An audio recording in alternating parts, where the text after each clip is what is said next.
Really wanted an amazing hairstylist who has transitioned into a spiritual realm and work. And I just wanted to, before we dive in, I want to just give a little gentle trigger warning to everybody listening to today's episode. We're going to be talking about deeper healing work. We're going to be talking, which includes, like child wounds, shadow work, going to therapy. This may bring up some emotions, memories, or discomfort. So if you need to pause or take care of yourself, please do so. This is not medical advice. This is just like an honest conversation between both of us because we both have done, our own share of work, healing, and growth. And we really wanted to talk today about beyond the aesthetic version of wellness and healing that social media portrays, right? And just remember to come back to yourself. And we're here to create like a mindful space. And with that, let me introduce you, amazing Gina Devine. Yay. So we met back in 2018, okay? Oh my Do you God. believe that? No. So I went to a class, Lisa loves balayage class, okay? And Gina is a hair paint specialist, and she was on stage, she was teaching, and I was able to connect with her. And it has just been a privilege to be able to work alongside with her. She has helped me with so many things, which we'll talk about today, but also to see her growth this past years and her evolution has just been beautiful. Gina is an intuitive mentor, tarot reader, artist, writer, and educator, and she's based out of New Jersey. She offers soulful guidance that blends spiritual insight with creative exploration. So true. You are so that, love. You are so that. So Gina's journey into tarot deepened during a pivotal time of personal healing, leading her to embrace divination as a means of self-discovery and empowerment. And she is also the creator of the forthcoming soul centric oracle deck, further expanding her offerings in the realm of spiritual artistry. So, with that, Gina, welcome to the podcast. Thank you so much. Going back down memory lane, I'm like, oh my God, my Celeste. Thank you for having me. I'm really excited to be here. I'm so happy that you're here. I know it's so crazy. I actually have a picture of us, which I'm gonna throw in the video here, okay? And I just love it. I'm like, oh my gosh, I was so little. Like I was barely like 2 years into hair. But it was so amazing. Like meeting you, I'm telling you, that's why I say there's no mistakes. Like there's no eras that I regret. Like sometimes when people hear, oh, you left hair, it must have been a terrible experience. No, like I knew for a very long time that I needed to transition out, but there's nothing from that time period that I would take back. And so, like meeting you and meeting everyone and going through this experience and having I'm going to just put in a big, a blaring sign, the opportunity to experience those things. I'm still very grateful for it. Just crazy the way things have gone down. I know it has been beautiful and I have just loved it. And Gina, she is like a rock star, okay? She's amazing at social media. She's just amazing human being and just talented all the way around and just the kindest human I've ever met in the industry. So thank you. Thank you for everything that you do. I've had somebody come in. We've talked about Reiki, healing and energy and how to incorporate that into your business. But I really wanted to first start off, Gina, for you sharing because I know so many beauty pros and even like just regular people like just in the world have really struggled with transitioning. Mm-hmm. And you have done such a beautiful job in your transition in your journey. But as we're talking about healing work, I would love to also like for you to enlighten us with the reality and the perspective of what it really has been like behind the scenes. Oh my gosh. I definitely would love to give you this perspective because I think that there is a misconception that it's easy, or not even that it's easy, that there's like a 1, 2, 3 step that Yeah. happens and takes place, or a definitive day when you just decide that you're done. Um, Most of the transition was incredibly messy. Um, it had a lot to do with my inclination to want to run away from everything all the time when it got heavy or difficult. I just want to put in a note here that a portion of the reason why I fully transitioned out of doing hair had to do with my health. I could no longer use color or lightener, and I was dealing with a lot of lung issues as a result of being overexposed to product. Now, that also has a lot to do with the fact that I literally grew up in this industry. I've been doing hair my entire life. I mean, from the time I was 14 years old, I was working in hair salons. So, and my mother was a hairdresser, is a hairdresser to this day. And so like she literally worked until 9 months pregnant with me behind the chair. And so, and I spent most of my childhood in salons, because childcare wasn't really that accessible. So, I think that there was a lot of maybe overexposure to chemical throughout my entire life. With that being said, hair was like second nature for me. It was a way for me to sort of very quickly and easily understand how to translate things onto people's heads, and like it wasn't hard for me to discover and to do hair. So that's something that sometimes people don't like to hear. I never found it to be difficult to do. Hair was actually something that was like, as if someone grows up in a restaurant and they just know how to make the best food, like I'm that with hair. So it wasn't strange for me to get bored of it, to be honest, because I think that when you have access to something your whole life, you get a little ungrateful, you get a little, it gets monotonous, it gets whatever. But leaving hair was actually a little stunning and stressful because, again, like it had to do with the fact that I had to take into serious consideration the fact that I couldn't ignore my health anymore. So, and of course, the pandemic is what really drove me out from behind the chair, because it was the day we shut down, like March 14th, 2020. And I was fully booked that day. I had like multiple hair paintings back to back. Like it was, it was, I didn't leave. I left scratching and screaming, basically, so like, I was just like full fledged, like I'm going to start rebuilding my book up again. I just opened up everything up and boom, like March 14th happened.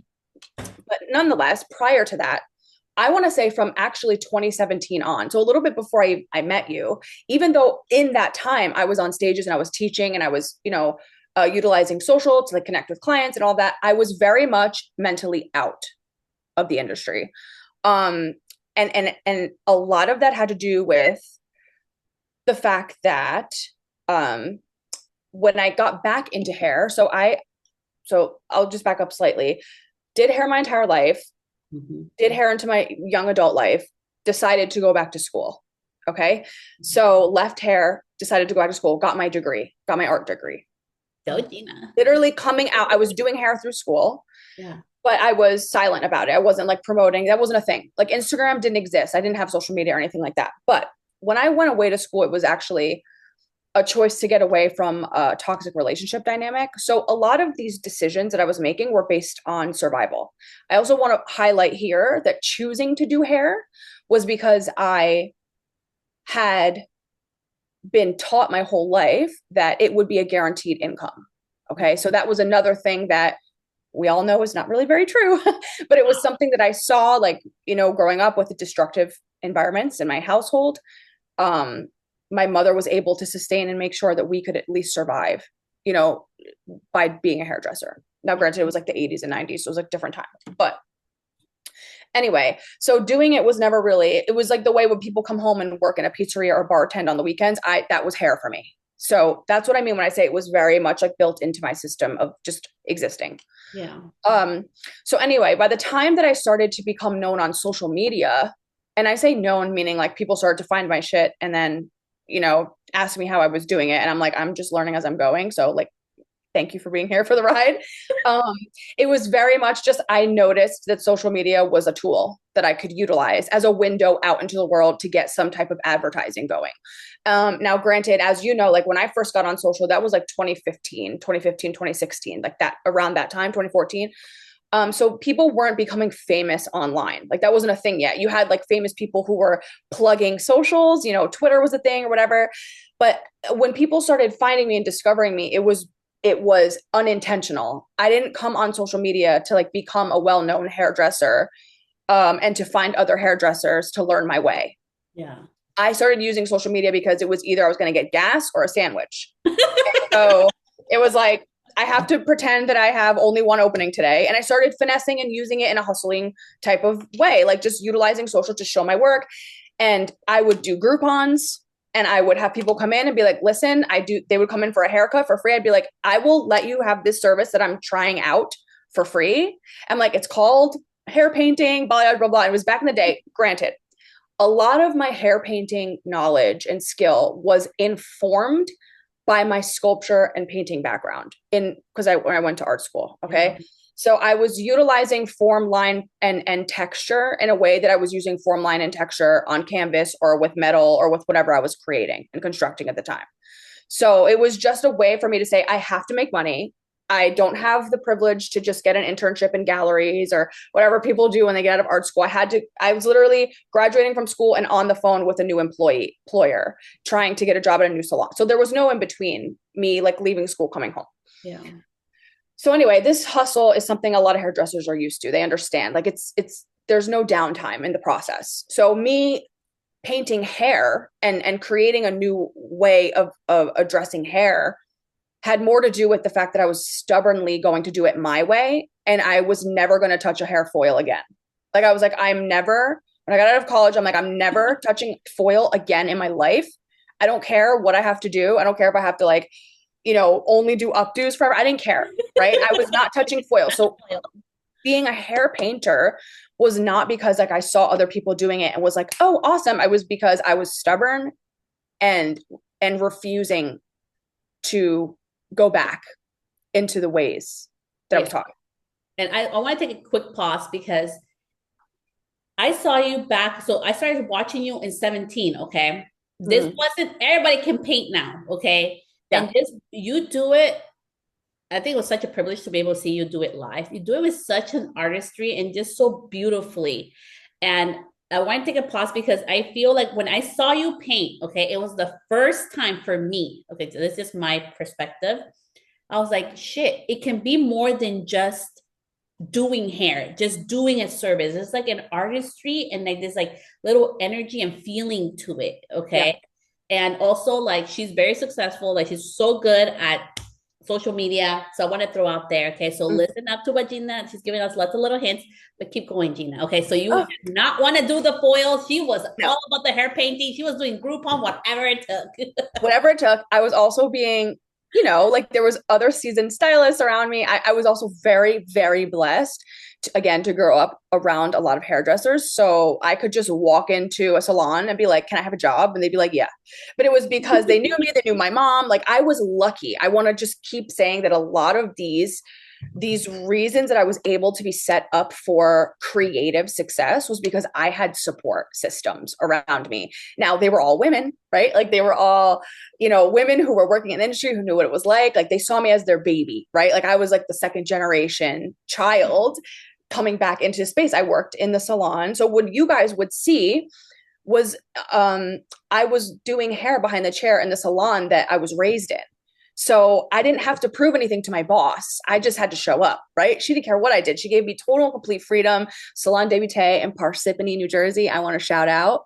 Okay. Michelle, I love you. I will love you for the rest of my life. Denise, you're my bitch. Can't wait to see you on Thanksgiving. But like these are my people. Okay. So they gave me the emotional safety. That's another thing I want to say. The emotional safety to explore. So I did, and I grew and I expanded. And so what you guys were learning from me at that time was my experimentation discoveries that were based on two sentiments that I had. One, I was hyper focused on cool girl hair my whole life, like a little bit grown out, a little bit grungy, a little bit textured, a little undone. That was always like my hyper fixation when it came to hair, like where it was just like the highlights were growing out, but you couldn't really tell, is that her natural color or not? And children's hair. Those were the two avenues that I was focused on. I didn't like high chunky highlights. There wasn't a lot that I liked except for those two things. Surfer hair, like this was my thing. It was my bisexual awakening. Anyway. So like when I would see girls with this like very effortless hair, I'm like, I want to create that. And so I would see it like as if I was like taking the lightener and just like mushing it into a single strand at a time. So when I started hair painting, I was taking two concepts. One, what it means to do a double process, like using the heat of the scalp. Okay. I was using that as my foil, and texture was my other thing, because a lot of my clients are not blonde haired, blue eyed white girls. A lot of my clients are every single race, every color, every hair texture. And that mattered to me because I'm from North Jersey. So we have every kind of person you could ever imagine deserving and wanting to look hot as hell. Yeah. Okay. So for me, it was being able to make sure that my number one goal, and this was prior to any like social media campaigning, like we're pre Insta, we're pre beauty awards. Okay. I'm just going to say that we're Yeah. pre beauty awards at this point. So my goal was to not see hair as hair. My goal was to see every individual strand of hair as like a 3D version of of either a sheet of paper, a rock, sandpaper, whatever. And so I was saying this type of hair is this type of texture. So if this type of hair is this type of texture, let's just say a sheet of paper, printer paper. And back in the day, so I no longer indulge in any type of substances. But back in the day, when I would, smoke a little sure, I was like, hair is like printer paper or sandpaper. Like anyway, so I told Like this to paper, paper, like literally. And so I would say, okay, so if my lightener, if my texture of my medium, of my product needs to marry with the texture of my hair. I wasn't looking at level. Everyone's always focused how to get the blondest, how to get the blondest. I wasn't looking at that. I was looking at what is the texture of the person's hair and what does the texture of my medium need to be in order to best accompany that texture. So if it's printer paper, you can take a graphite pencil, AKA you can have something that's a little bit thicker, right? If it's sandpaper, that graphite pencil is not going to work anymore. It's going to have ridges. So you have to take like an oil stick or, something that's a pastel, something that's softer. So I would translate that to if you have hair that's a little bit coarser in texture, your lightener needs to be the slightest bit thinner. And now we're not talking about watered down, but we're talking about changing the structure of your medium so that you can get into a smooth application. And like this is straight up, I never used higher than 10 or 20 volume ever in my life of hairdressing because I was literally afraid. So that I just never touched anything higher. I never used heat. None of my girls had under a dryer. Like it just wasn't my thing. And it wasn't because I was some like amazing, gifted, like organic hairdresser who understood. It was just because I was scared to create chaos for my client. So I was like sitting and teeter-tottering on this line of like experimentation, but also some ethics. Yeah. Right. So, anyway, and so when I started to create that concept, that idea, I was really thinking more about painting than I was hair. And I started to notice that it worked. Like I would have a girl come in with amazing 4C hair, and she would want to be blonde and her hair would be out to here this big. And I wouldn't say, oh, you need 40 volume and a dryer to get your hair, which you would see a lot of hairdressers do. It's like they see textured hair and they'd say, this needs harshness, which is racism, but we could get into that on another podcast if you want. Something that needed a softer substance and something that needed a more accommodating substance. And so we would create these beautiful halos of gorgeous hair with very little. And also too, I was not like a product whore. Like their product knowledge classes bored me to death. Like I just have way too much ADHD for that. I need to get up and walk around. I don't want to learn about your shampoo line. It doesn't, none of it is exciting for me. None of it's all the same to me, right? Like soap is soap. I just don't have the brain to go into branding in that capacity. We'll talk about social media in a little bit. Really focus on concept, form, and realistic what can be done with giving myself limited tools, purposefully limited tools. So by the time that I was on stages, my hope was that I'd be able to teach hairdressers that they don't need everything on the market in order to do what it is that they ultimately want to do. What they have to do is have a clear and intentional plan for what it is that they care about. Now back to the healing aspect of it. By the time that I started to become known on social, now I was newly married in 2016 to the best person I've ever met in my entire life. I'm very thankful for him, but our life together, our place together that we first had, our first little apartment, was the first time I ever had no chaos in my home environment. Okay. So even though there was all these wonderful things and this creative practice and all this whatever, there was still a lot of shadowy old trauma that was not being dealt with, a lot of dynamics, familial dynamics that were not being dealt with. And then due to all of the traumatic experiences that I had pressed down, that, I mean, the things we could go on to, that would be what the trigger warning would be needed for, started to create mental health issues for me as well. Yeah. So I say all that to say, by the time 2017 hits and I'm getting opportunities and people who are hyper focused on fame, hyper focused on putting me on main stages, hyper focused on the branding and the culture of it. Yeah. I was absolutely not in that frame of mind and unprepared for what that would mean for my mental and emotional health. So I went in very innocently saying, oh, if I just get on a stage and like speak to hairdressers about concept and simplifying and pulling back, and I'll be able to do that. And then I would get there and I would be bombarded with all of the political bullshit that everyone was dealing with. I mean, people sitting in back rooms with each other, like as if it's a toxic salon, saying, oh, do you think this person's followers are real? Do you think this person, just this constant like overwhelm that I wasn't experiencing in my day-to-day life, because it didn't matter to me. And I don't say that to be like, it didn't matter, like a cool girl. I literally didn't have the mental space to even think about how big this was going to become, the hair Instagram world. Yeah.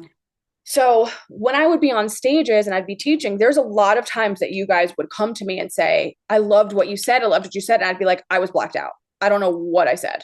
I have no idea, because I was offline. Okay. Like there was no way. So everything I wanted to translate to people, I felt at the time that I was heavily failing in that. And it was because of the fact that I was not emotionally, spiritually, and mentally well at the time. So behind the scenes, like I would go to the salon, I would post my little hair pics, I would post my writings, and at the time, I was still very spiritually motivated. I grew up my entire life around divination. I have an uncle who's a very amazing reader and astrologer. I have lineages of people who do spiritual work. So this is also ancestral. And so these two things were always intertwined. And so it was what I grabbed at when I started needing to ground my feet back, when I needed to say, I'm not okay and I need to figure out what's going on. And that's when I started focusing on my dreams and started focusing on writing and started focusing on getting present with myself in that same exact time frame that I was also being publicly pushed outward. Yeah. And so at the time, I let a lot of people down. I said no to a lot of things. I would show up for things and then say, I can't do this. I was really trying to learn and gauge. Now, I then discovered not far after that I had CPTSD, that I was dealing with a lot of old trauma, that there was a lot of things going on that were affecting my ability to show up fully. Oh no, like I just want to take a quick pause for this because I think it's so important. Okay, so Gina has been on stage. I've been on stage too. Like if you guys don't know, like I used to educate for Malibu. And for Malibu Sea, and I need to like really emphasize this. So how you're talking about how like you start getting like up on stage, you're like, oh, I don't know, I showing up and like I don't know if I can do this. But the whole worth thing is something that a lot of people don't talk about when you actually start getting attention like that. Yes. Because Yes. even for me, like, so my childhood wound, just talking a little bit about it, trigger warning, guys. So I grew up in a very abusive, before I got adopted, it was super abusive. With my parents. It was pretty physical growing up around that. And I'm the oldest. And then I got adopted. This amazing man took me in, gave me this amazing life, taught me so many things. But also all the time, somebody in that household was telling me all the time, you're nothing, you're gonna end up being nothing, you're worth nothing, you're not enough, you're not enough, you're not enough, right? And so there was that little Celeste inside of me who always felt not worthy enough. Yes. So even though all these beautiful things come up and you get attention or publishings, like we're talking about awards, all those things that come up, you guys, like even for me, like when I've gotten publishings or work with Pinterest, all these things, there was always this little side of me. Oh my gosh, but I'm not enough. I don't know enough. Like I need to know, should I be even doing this? Like you're like self-sabotaging yourself without knowing. So because of your little inner self, not healed, and you're still showing up in the world and you're still doing the things, right? For at least for me, I'm going to speak for myself. I was still doing the things, but it was like half-assed, like showing up as myself because it was like this inner battle. Like everybody sees all this success, like, oh my God, you're doing amazing. You're on Yeah, stage and Gina's like growing and she has over, 60,000 followers on Instagram. She's working with these huge brands, but nobody really knows this other side of what's going on in the background. absolutely. And referencing growing up in domestic violence, growing up in situations with abusers, too much attention feels like you're not safe. Yeah. So, um, when I had my first moment of a bunch of people flooding and following me all at one time, I was like in an IKEA with my husband, like picking out furniture. We had nothing. We like moved into our apartment with like nope, not even a bed, right? And so I'm in there, and one of my hair painting videos is going at the time viral. We'll say at the time viral, on Behind the Chair at the time. And I just felt like, so having all of those people that you don't know all of a sudden having eyes on you, a lot of times people say, this is so amazing, this is so amazing. It was very traumatizing, actually. And it sent me into a pretty bad spell, long time spell of paranoia. Where I was constantly filtering, constantly going through if someone tried to follow me, and it was because I had trauma with stalking. So there is, and situations with stalking that continue and can continue for as long as I'll be alive, probably until that person's no longer. But so because of that, having all of these eyes, it didn't feel like a signal of success or a signal of like, oh, I just made it to the next step, or even thinking about, am I good enough for this? It was like, am I safe? Is somebody who has been known to harm me going to show up if I do an event where there's 300 people in the room, and I'm not going to be able to scan the room. So all of this put it like this: when there is a big underbelly of traumatic experiences that have never been addressed in a direct and thoughtful way, you are unaware how much that bleeds onto everything you do and everywhere you are. And so at the time, I was completely unaware of my own inability to see how offline I was, right? Mentally and emotionally. So when it comes to my approach to social media, gaining followers never mattered to me, because to me, followers are not dollars. So I have 6 planets in Capricorn. Like, unless, maybe with TikTok now and the sensations now and brands and all of that at the time, like you still had to sign contracts. You still had to go through, like, there was still hoops to jump through. There was still politics to go through. It was still like having multiple jobs. Like, it wasn't like this amazing thing that just lands in your lap. So I could give I don't even know if we can curse on here. I could give an F. On here. I could give a fuck about how many followers I had at the time, or whether or not people thought I was good at what I did, because if it wasn't making my husband and I be able to afford our life, it meant nothing to me. Yeah. So now when it came to social, I started utilizing it as like a window of like my more internal soul. I started using it as a space where I wanted to still connect with the individual. So if that individual was a client, fine. If it was a hairdresser across the country who was dealing with self-worth, I wanted to write something that I had felt and I had experienced that made me feel less alone when I came about it, and hoped that just one person was going to be affected. And to this day, that's still my approach. I'm not anti anything. I think everyone has I'm anti certain things politically, but I'm not anti how you approach life, right? And your creative work. I think that if you're someone who really wants to expand and be seen by a lot of people, beautiful, you should do that. It's in your calling. If you're someone who feels like it's an individual experience, beautiful, do that. It's in your calling. But I'm not someone who thinks, how can I scale this when I'm making things? And so for a lot of people, that could be seen as like anti-success, right? Yeah. Because it doesn't fall in alignment with what we now see as the natural progression of people on social media. Get known for what you do, become an educator, quote unquote, start a retreat company or whatever the fuck, become a life coach, all of a sudden be able to channel light language, be a manifestation coach. Like it's like a trail of events that happens that you see people follow like a blueprint. And for me, that never spoke to me, because what that felt like was putting on a new level of fake performance, treating it like a scalable business, when for me, my spiritual work still to this day, over 10 years later, is about connecting with the individual and allowing the person to feel like they're not alone in that space. And also too, that they don't have to pretend to be more aware than they are.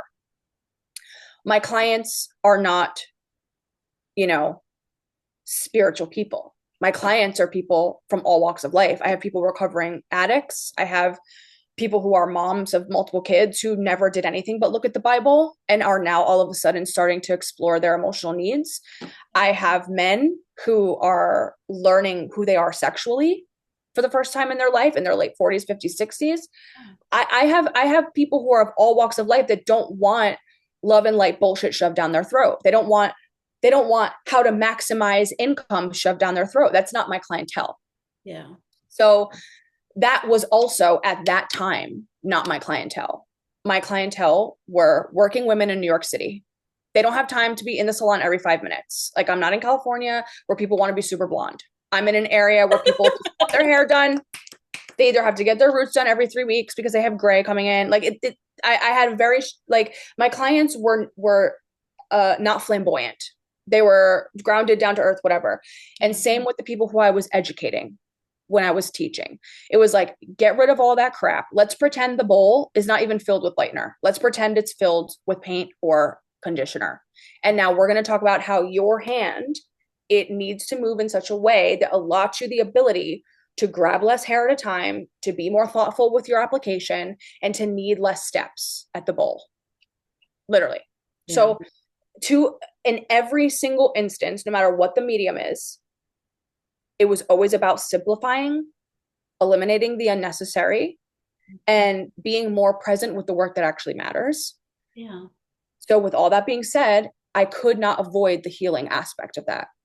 I couldn't avoid me and be telling people to strip down to the essence. And so it became a journey of, it just became a journey of no longer being able to cover up that I needed something too. And so, yeah, when I transitioned from doing hair, again, it was by force, it was by health force, and fully giving readings. It was because I was being pressured for probably 3 or 4 years already at that time to start offering readings publicly. And I don't know if you want to talk about the stigmas around that, but I had almost 100,000 followers, which now is like nothing in comparison to a lot of these people who like get super famous in the hair industry. But I had close to 100,000 followers, and then I stopped doing hair, and I lost 40,000. Right? Like boom, boom, boom, boom. Every day was more loss. I still lose more than I gain every single day. And thank you for saying that, because like, even for me, like, so I've stayed at like 35, like 3,500 followers, right? Yes. And I became an educator. I had under 1,000 followers, you guys. That's why I tell you guys, don't focus on the freaking number. But I always like talking about healing in the beauty industry, because we're going to start talking about also the stigmas behind, healing, energy work, tarot, all that. You're talking about like showing up authentically. Like for me, I started, even though I do hair, okay, I'm a bridal hairstylist now, right?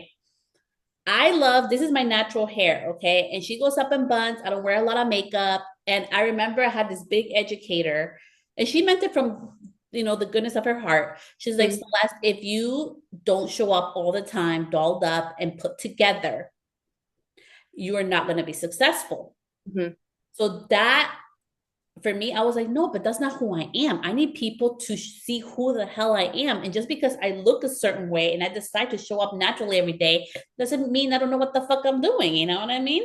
So then that's what really pushed me. Like you're talking about, as we start healing, things start changing and evolving your business. You took the big leap to be like, you know what? I'm done posting hair. You've lost 40,000 followers. I didn't know that. Yeah. But you're continuing in your journey, and you're growing, and you're like motivating and inspiring and helping so many of us change, including me. You have been a huge part of my healing journey. So how did you navigate that part? Because for me, honestly, I was like in bed crying and crying all the time. My husband's like, what the hell's going on? I'm like, this is all too much. I don't know what the fuck to do, you know? And so what was your experience as you're starting to shed the old you, as you're evolving beyond the beauty industry? You know what? I will tell you, it was 100% oh, supported by spirit and feeling free. So I didn't care what I was losing because, again, like I said in the beginning, it felt like too much anyway. Yeah. I didn't fit in anyway. Um, and so it felt like freedom. Like I felt like I was finally going to be able to be myself again. And I was going to be able to be anonymous again. That was sort of a goal. Like I would tell my husband, like, I just want to be anonymous. I just want to be able to create myself from the ground. But I was also I was having a lot of spiritual experiences as well. Right. Like this went on my entire life, but like it really, really started around my Saturn return. So like right in when I was going from 27 to 30, like that era of my life, I was seeing like there would be a person pass away in my building and like I would see it before it happens. There was a lot of stuff going on that was spiritually led.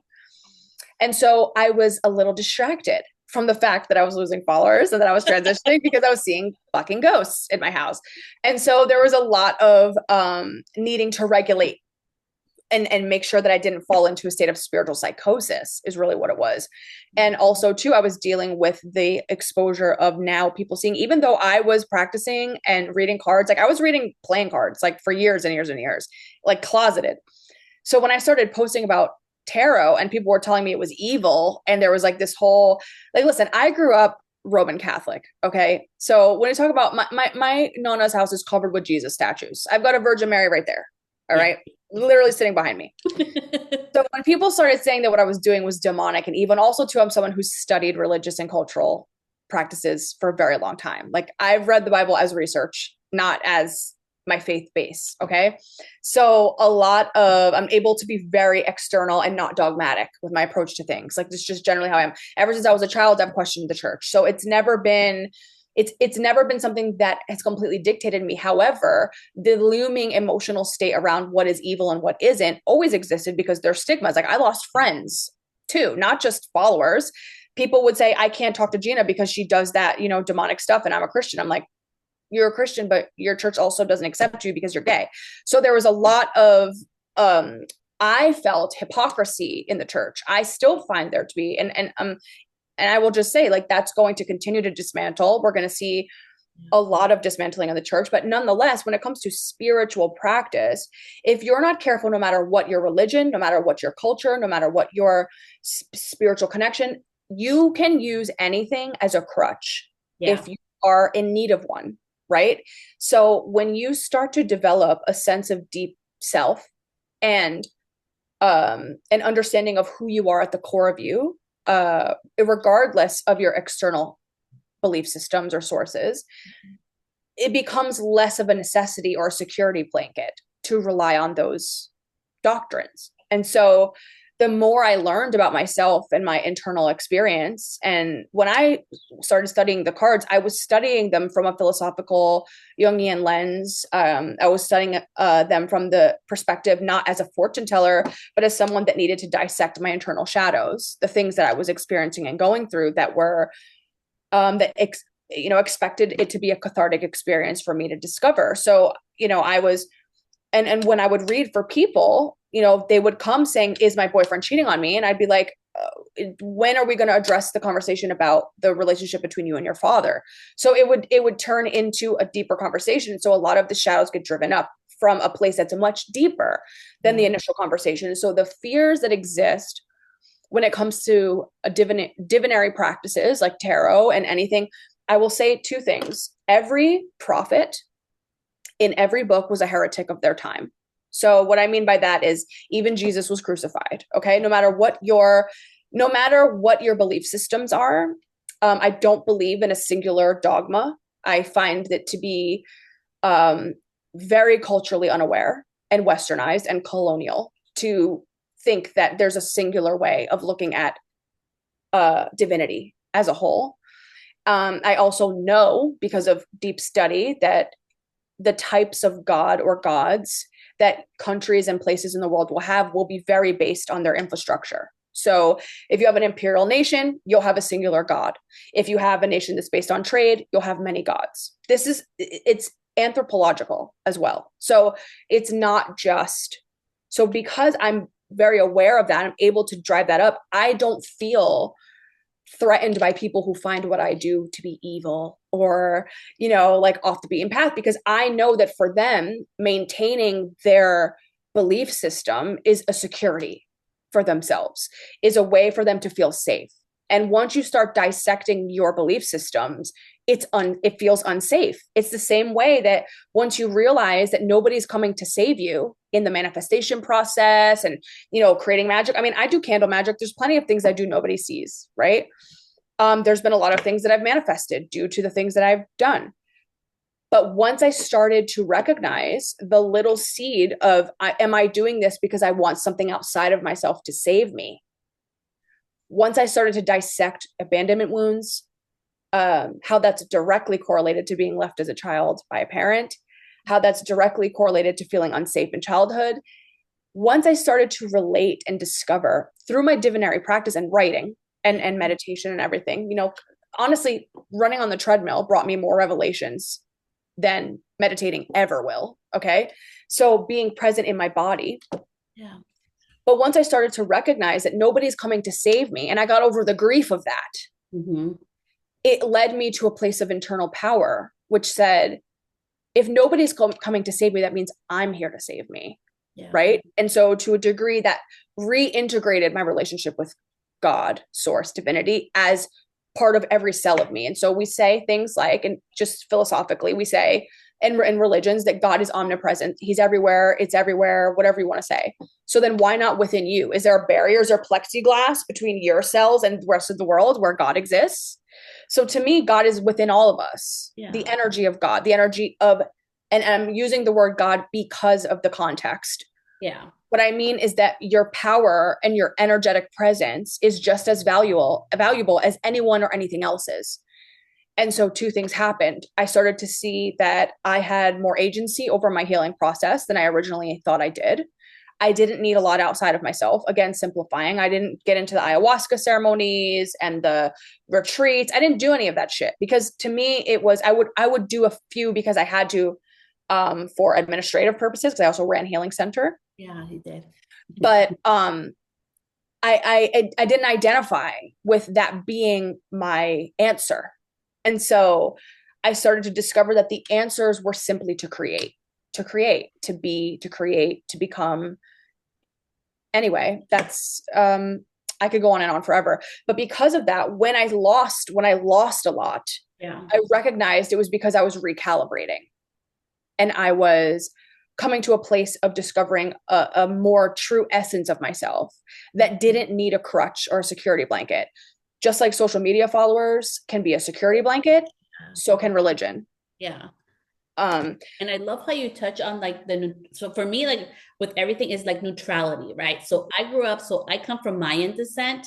Mm-hmm. So I grew up with like being Catholic, but then also my grandma would have like, it's a special kind of palo santo. Mm-hmm. And they would do like a cleansing with certain leaves and like water cleansing and all this stuff. And then she taught that to my mom. So my mom would do that to us as well, right? So for me growing up, and I'm so grateful for that, because for me it was the neutrality. It wasn't this or that. It was, they were both intertwined together. And even my grandma, who was, Mayan descent, and she had her own dialect and practices, and she still wore like her original like clothing from her, actual tribe that she was part of. She went to church every freaking Sunday. She went to mass and she practiced. And so it was for me, like, I think I'm so grateful for that because it really taught me just in life and in general, like there is a neutrality of things. It's not this or that. And like you're saying, like religion can be bad if you become very like crazy and fanatical about it, right? Mm-hmm. Just like healing can also be bad if you're like really fanatical about things. So it's that whole like neutrality of like what we do. Mm-hmm. And just with like going back to like, okay, social media. So I love how you say like everything can be a crutch, right? Like our social media followers, like we lose them. Oh my gosh. And that took so long for me to learn. And that's why honestly, like my goal in life is not to grow my social media following. Mm-hmm. I've been very successful in my own way. I live the life that I love right now without hundreds and thousands of freaking followers. Like, Mm-hmm. and it's not important. Like to me, it's not.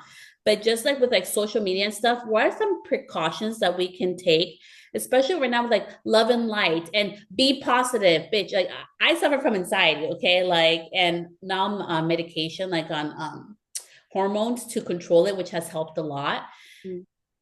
I can't be love and light all the time, you guys. Like, no, no, no. And have you ever had like a negative experience with all this? And what are some things that people can really look into? Because even for me, when I decided to become Reiki certified, I am not going to be doing healing. You and I have talked about this Mm-hmm. because there's so much responsibility that has to go alongside with all this healing and also doing your inner child, like, you know, therapy and shadow work. I literally had a therapist, a licensed trauma response therapist that I was meeting with once a week as I was doing this inner child navigation and shadow work within myself that nobody knew about, right? Yes.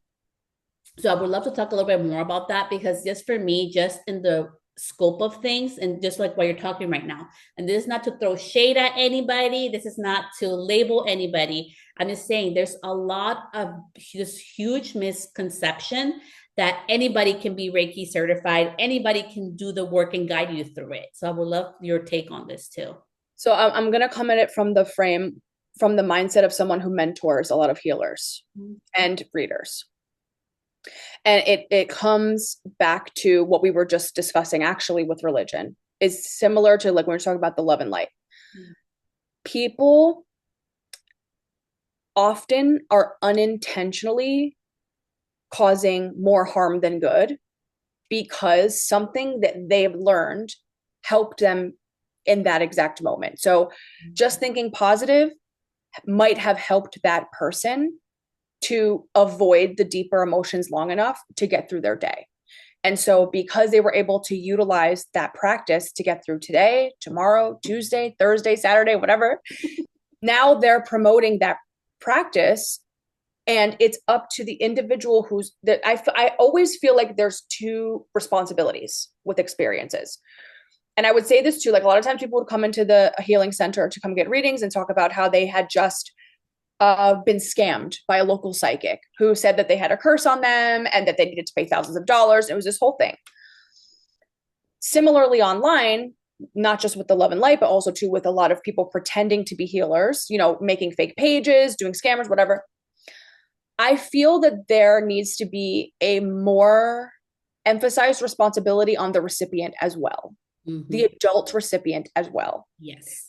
And so what I feel, and I used to say, good, I'm glad you got scammed because didn't you learn something? Not to be fucking stupid and not to walk into a place like with that level of a vulnerable expectation that someone outside of you has more answers for you than you do in your lived experience. And so like, and people would look at me like, oh my God, stunned because I'm pretty harsh with it. But I would say, buckle up, baby. If you start looking to another person, place, thing, entity, deity, anything for the answer, you're going to be led into a tunnel of darkness. And what I mean by that is confusion, dysfunction, extremism. Okay. And so at all times, the way to navigate is to remind yourself that everything you see at all times from every single person is simply a perspective. And whether that triggers something in you or not is going to be the mirror that you use to launch into the next era of your healing. So I'm pretty cold blooded with that. Like if someone comes to me crying that they got scammed by a healer, I'm like, babe, did you read the ethics? Oh, there wasn't any. You shouldn't have booked with them. So for me, it's what are the people's systems? Do they seem like they're legitimate? But then as a mentor of a lot of healers, I can tell when someone is at the beginning of their professional healing career, as opposed to when someone is very far in. So the beginning, there's a lot of grabbiness for different modalities. Oh, a Reiki healer, a quantum healer, a manifestation coach. Like there's a lot of title grabbing. I'm a ceremonial leader. I'm a this, I'm a that. Like there's a lot of title grabbing. And so that tends to happen within the first like 1 to 5 years of someone's spiritual career. Some people get stuck there because they find easy financial success. But for the most part, you will not find that in healing and modalities and spaces. And so a lot of these, what I would always say is if you're trying to navigate whether or not you should believe in someone's validity or their words of advice, is to ask yourself whether or not you are expecting them to solve your problems more than you're solving your problems. Okay. So every single person is a teacher. There's not a single person in this entire world who's doing it wrong. Okay. They might be doing it in a way you wouldn't or unethically. And then that's for different state boards to regulate, not me. But there, for the most part, it's up to the individual to make a discerning decision. And I am not someone who will ever think that my clients or the people who I heal or help are below me emotionally and mentally. What I say is, come on, babe, buck up. Like it's time for you to be a little bit more conscious and discerning in what it is. And if you're not ready to listen to those voices, it's up to you to unfollow those voices, maybe to mute those voices, to give yourself space from those voices. It's always up to you. So radical responsibility is the way to navigate those spaces and those types of people, I would say. Yeah, and I want to also like emphasize this. So I got tarot readings with Gina, and I also work with my social media changes with Gina too. Okay. Yeah. And this is one of the things that I love about you and about working with you, and that I really want to share with this about our own responsibility. Mm-hmm. So you were she's very kind about it, but she is like, you need to answer your own questions. Like, I'm not going to give you the answers. Here's like a little glimpse, but you need to figure it out. And at first I would be so pissed off. I was like, what the hell? I asked you a question, girl. I want an answer. And then, and this is the whole point of all this, all the answers that we seek for, all the success, what's next, what should I do, what I shouldn't do in my life, it's all within us. Mm-hmm. And one of the biggest lessons that for me, that socially that I learned, it was having a fucking house. So we all hear it. I remember when I was little, your goal in life, get a fucking house, buy a fucking house, buy a fucking house, right? So we buy a fucking house, and guess what? It's still you. Mm-hmm. Nothing changed. I have peace in my house because of me. It's still calm and quiet because of me. Nothing changed because of me. But if I would have expected the fucking house, and honestly, it was a slap in the face, because for me, I'm like, oh, I'm gonna have more peace. It's gonna be like this new level. No, bitch, like it's the same fucking shit. Like it really emphasized that all the answers and everything that we truly seek for, the answers of what's next and how we can bring happiness and peace into our life, it's all within us. And I really love how you also touched about how you lost also friends. I've lost family. There's been so much shedding, you guys. And it's really, I feel like people don't talk about this enough. Like when you go to a new level, it's not that you think you're better than anybody else. Like you were talking about, we can learn from everybody. I learned from kids. I learned from my own kids, my little 5-year-old, from people all the time, from strangers. It's that you know a new way of living. And sometimes, like you were talking about the mirrors, and sometimes people don't like that mirror. Like when somebody triggers me now, it's not like, oh, they triggered me. It's like, oh, wait. They are reflecting something about myself that I don't like. So I need to take that and really do my own work. And for me, it's just writing. I don't journal. I just write shit down, and then I read it and I'm like, oh, there's my answer. So it just really need to do their own work of like, okay, it's not that person. They're not doing nothing bad. They're not triggering me. They're reflecting something back about me that I need to work on. Yes. And people are going to come to their conclusions about you the same way that we come to conclusions about others. People come to conclusions about us. Yeah. Every person that I work with or help or even just talk to online, if I write something, I am always assuming that they are at the same mental and emotional level as me. I am never assuming they're below me. I'm never assuming that I know better than them. Now, there are people who will take that and say she thinks she's better than us, right? There's always going to be that person. And so then when it comes to even the mentorship, like how you were talking about, like asking your own questions, for me, I don't want anyone to rely on me as a necessity in their life or business for long periods of time. I'm even like this when it comes to readings. Like if I have someone who comes to me for a specific question and then a couple weeks later comes to me, tries to come to me again for that same question, I give them one time to be told off with me after. And I will say, I said what I said. And I said what I said 2 weeks ago, and do not book another reading for another 3 months. And sometimes people see that as like very rigid. But the reason is because I need you to recognize that there's growth that happens in between the questions. Yeah. And my goal is always to give people agency and empowerment in their things. It doesn't mean that I'm not going to help guide and give reference and make sure that they have, you know, what they need, but I need to also be aware that there's a couple different types of, now we're going to talk about like spiritual guides, spiritual leaders. Yeah. You have a lot of people who expect and need you to rely on them for the answers in the way. Okay. Yeah. We could look at someone like Teal Swan as a good example. If people don't know who that is, they should go look up The Fall of Teal Swan. Any cult leader you need to be looking up is really what I want to say.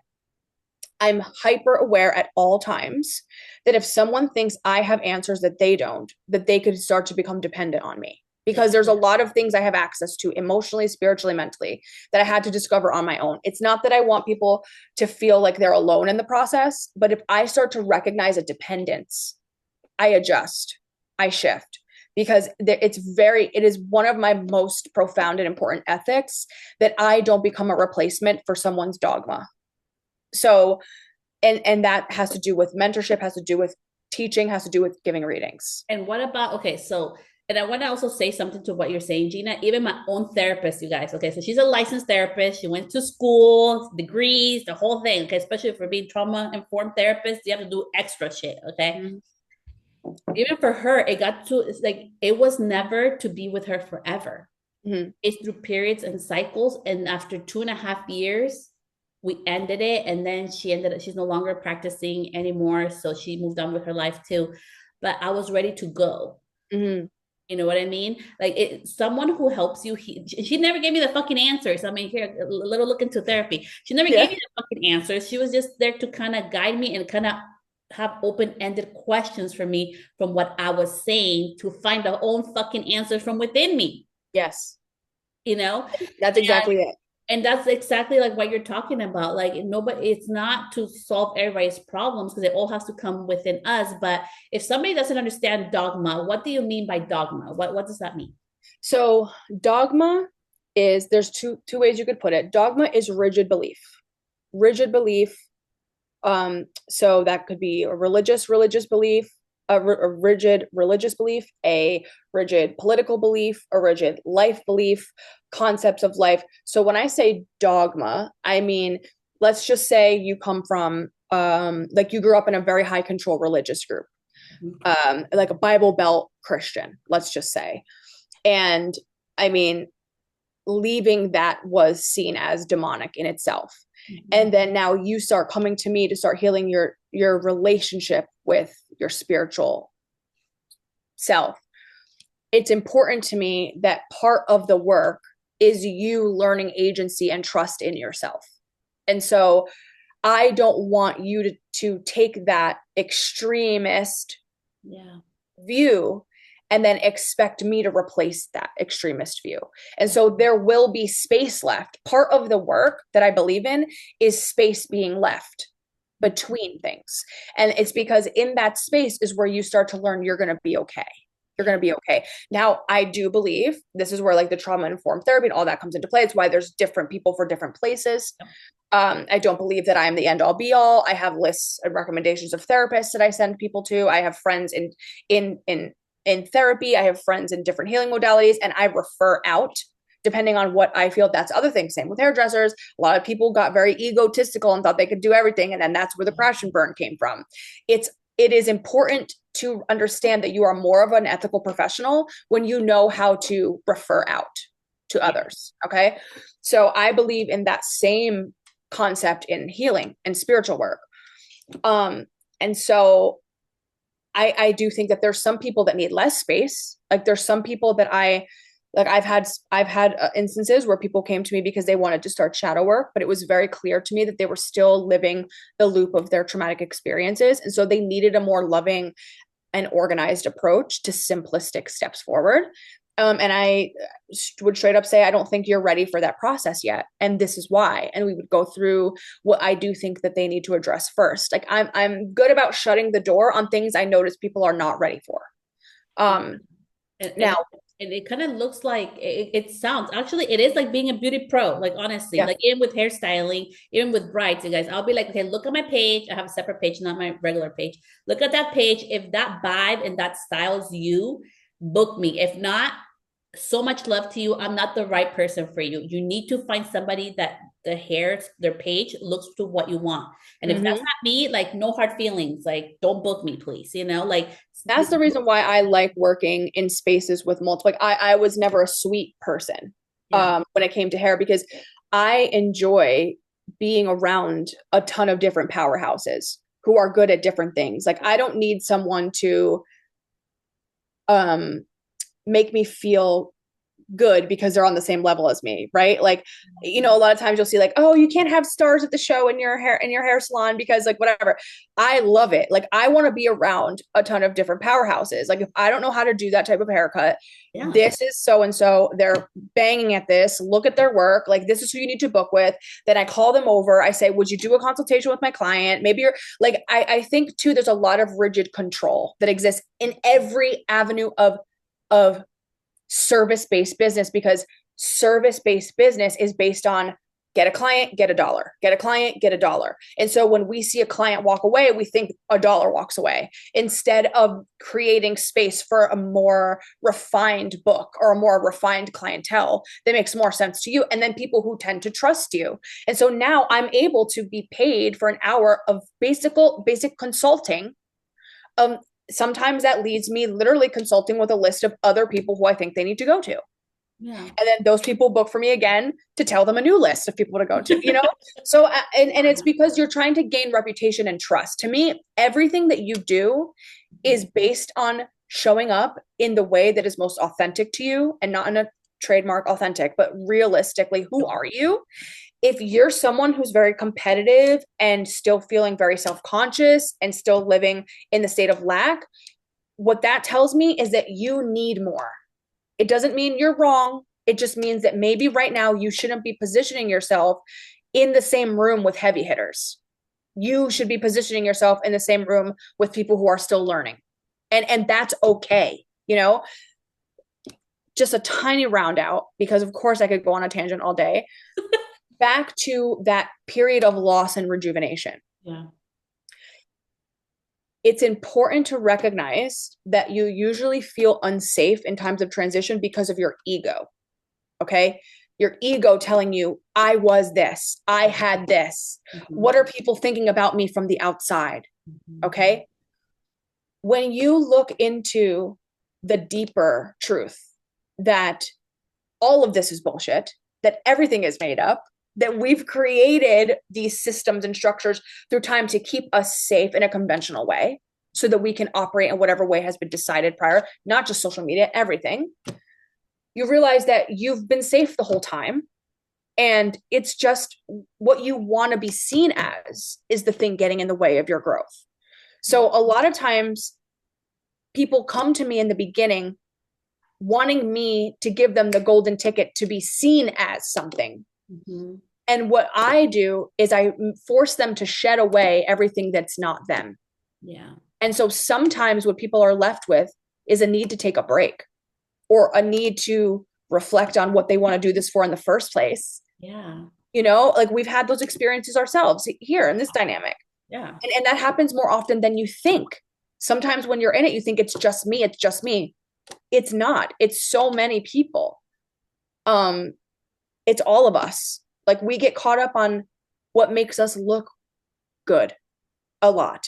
And we could blame social media for that, but we are social media. Yeah. So we need to blame ourselves. Anyway, Yeah, so it's just like taking accountability, you know, and like you're talking about, like we've been talking through this whole episode. It's how healing has changed even with your business, like how you have evolved to where you are today. And for all of us, like doing our own work and dealing with our own lives, like I think it's so important as we're talking about healing and just doing the work and the shadow work and, you know, therapy and all this stuff. Like as beauty professionals and practitioners, doing beauty services, something so intimate, touching people's hair, being all over their face, you know, Mm-hmm. touching their neck, décolleté, like, you know, waxing.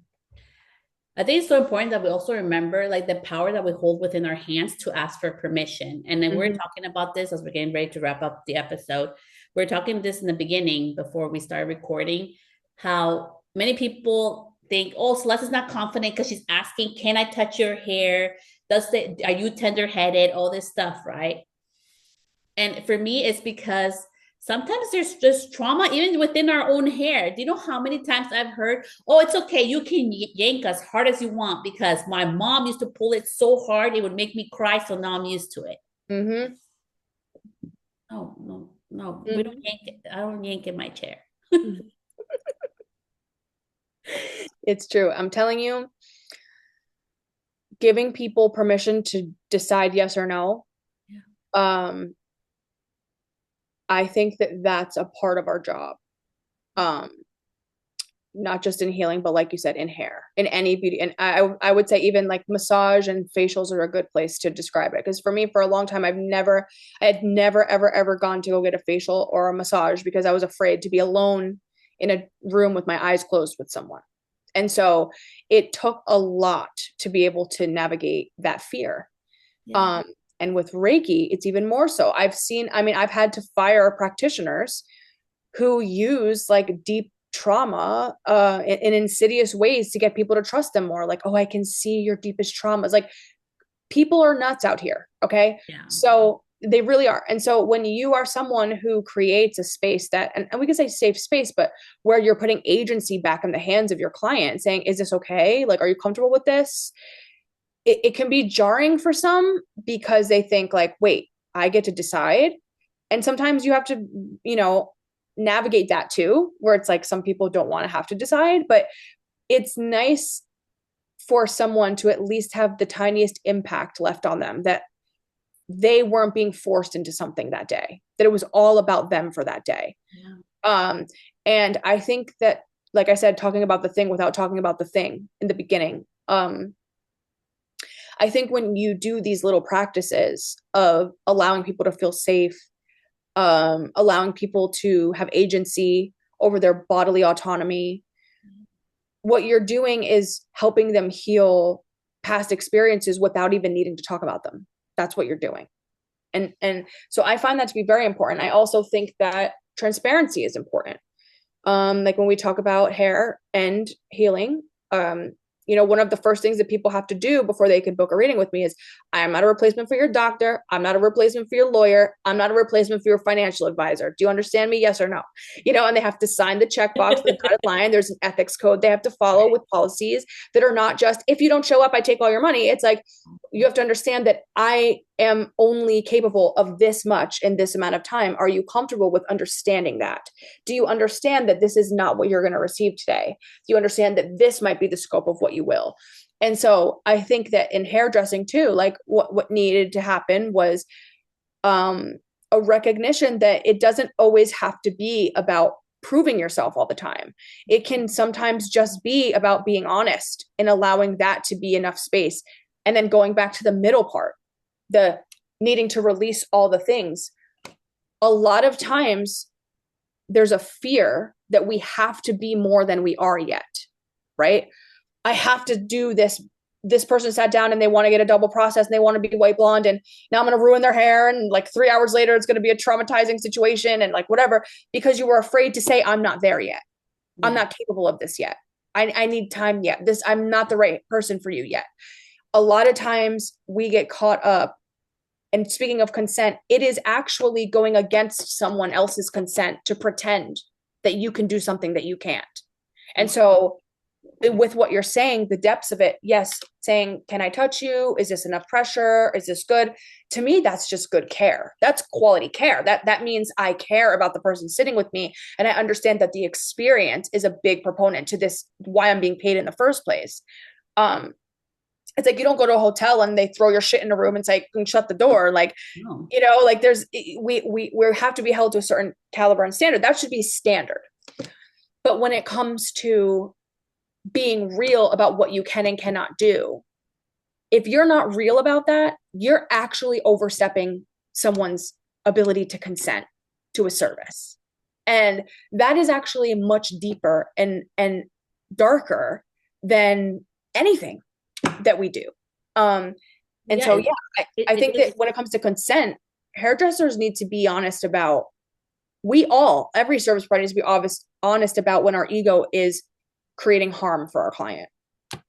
Yeah, and it's so true. Like it's the importance of like even with healing, like it helped me to put those boundaries, right? Even my contracts, like you're talking about all these things. Like my contract, it is 3 pages. Okay, if people want to book me for bridal, but it's very transparent. I'm like, I cannot duplicate the inspiration picture. Mm-hmm. You cannot yell and disrespect me. Like there is a, 2 strikes and I'm out, like rule in there. And like I was talking about in the episode, I tell people, go look at my page. If that fits your vibe, Mm-hmm. I'm for you. If not, I am not for you. Let's, like love you. Like we'll find, the right person for you. And I hire, and healing myself has also helped me to hire people who are stronger than me. Like the Mm-hmm. person who assists me to do weddings, she's amazing. She's been in the industry for like 22 years. And she's a badass fucking like hairstylist too. She is. She does beautiful shit. Like shit. I'm like, oh my God. And we learn from each other. And it's such a beautiful collective energy. I pay her well, I take care of her and everything. It's not like, oh my God, she's above me. It's like, oh my God, I have this superpower next to me. The girls Mm-hmm. that do makeup, they're each strong in their own realms, do things I can't fucking do in my own fucking eyes, and it's not, they don't belong to me. Even all three of them, I've told them, when you guys are ready to go on your own, like, I love you, like, just let me know. And like, and they're booking their own shit. Like, I feel like once you start healing, it starts trickling to your business, to your life, to understand like what you're saying. You hold the power. Mm-hmm. Mm-hmm. And the way you start treating people, the way you start running your business, it all trickles into that too. 100%. It's really actually miraculous. That's where the miracle of it is. That's where the real manifestation energy is, Um, there's no like quick way, there's no little secret, there's no little tricks, it's really like once you start to become healthy, you react healthy, you communicate healthy, you work with your people in a healthier way, you're able to accept a little bit more, your bandwidth grows. And maybe it shrinks in some ways. Maybe you stop putting up with certain bullshit if you're a people pleaser or whatever. Like but you learn ultimately how to communicate from a place of being online, which is really, like where you finally come to after going through the process of healing. Yeah. And there's no end. No, it's ever going. I think that's the most important part that I really wanted to like emphasize with this. Like even for me, and you can share your experience. For me, it's like I will be healing and trying to just learn more about myself as I get older for the rest of my life. Like and I'm not a broken thing where I'm not here to fix myself. I'm just here to better understand myself and try to be a better human so I can have a happier life for myself and the people around me and my children around me. Like Mm-hmm. that's just, that's the journey I'm on for Yes. For me this year, the number one revelation that I came to was a lot of show me, don't tell me, right? So putting down as many books, putting down putting down more than I pick up and creating from an authentic place. I mean, that's where the deck started to manifest from, is create every single day. Do not ruminate, do not get caught up, create. And so that became my law this year. And it has transformed my life. And like we were talking about having access to opportunities and your business changes. I mean, I now say yes to things that I would have said no to a couple years ago due to fear, ego, rigidity, whatever. And I say no to things that I would have said yes to. Like it's there's a lot that has shifted and changed, and it's based on like when you are in a place of recognizing your chapter that you're in. Like for me, this is about creation. That comes first. I don't do anything if it's going to get away in the way of me creating my work. Um, I prioritize that above everything, above money, above, we could have a whole episode on that, on what it means to really be a creator. Yes, Uh, we should do that one you next. know, as opposed to just a profiter, Yeah. because they're very different things. Um, and so this year, like I took myself through a journey of like I quit my full-time job last year. There's a whole everything. The transitions have been huge, but um I took myself on a journey of looking at the relics of other artists, people who have created things for centuries, and looking at their lifestyle. Like a lot of them were homeless or living in literal like abandoned buildings together and making shit. And their stuff's in museums. And I had to come to this conclusion of like, what am I willing to get rid of, shed, and sacrifice for the work? Like, what am I willing to let go of for the work? And so that has been my most recent, we could put it in quotes, spiritual or chapter that I'm in, is taking more responsibility for what I'm willing to sacrifice to create the things that are meant to come out of me, while I'm here. I love that, Gina. Gina, you have been freaking amazing. I could talk to you for hours and hours, but we have to be mindful of Gina's time too. So, what are your final words, and where can we find you? Where can people follow you? I already follow you, girl. I follow you, but where can they find you? So on Instagram, I'm just at Gina.Devine on Instagram.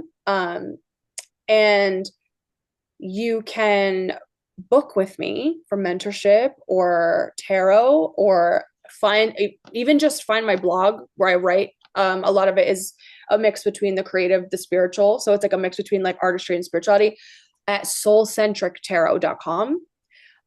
So I do offer also social media services, but I'm like still kind of like it's like you got to know me, get in the back door kind of policy for that.